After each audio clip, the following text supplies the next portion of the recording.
Vraćamo se u Zagreb u kojem je prošlog vikenda bilo izuzetno vruće. Ne što se tiče temperatura, već zbog desetaka super automobila koji su se ovdje okupili zbog jednog posebnog događaja. U blizini Hrvatskog narodnog kazališta u Zagrebu započeo je jedinstveni hrvatski automoto događaj na kojemu se mogao vidjeti veliki broj luksuznih i sportskih automobila. Ovaj projekt pod nazivom Pink Wing okupio je oko 150 VIP automobilskih entuzijasta koji će imati priliku vožnjom upoznati prekrasne predjele Hrvatske. Cijela ideja oko cijelog ovog koncepta je bila da nas se skupi više, znači da nemamo nekakav drive koji veže 5-6 ljudi, nego nas bude 50-60, sve skupa tu će biti 150 sudionika koji dijele istu strast prema automobilizmu, a isto tako i prema Hrvatskoj i prema svemu onome što ćemo proći vidjeti.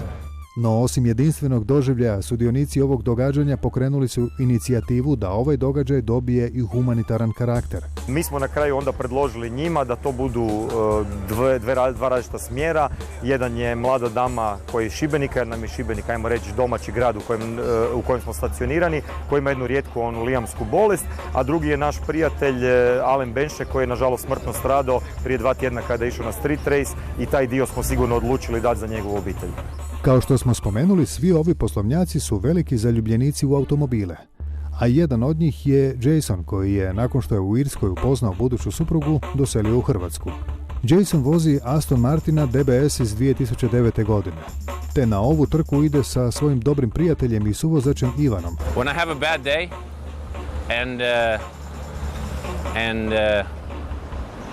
I feel kind of sad or melancholy or whatever, I get in the car, I drive up, get in the car, drive 10 minutes down the Magistrala, 10 minutes back to the office, and usually there's a smile on my face after I've driven it.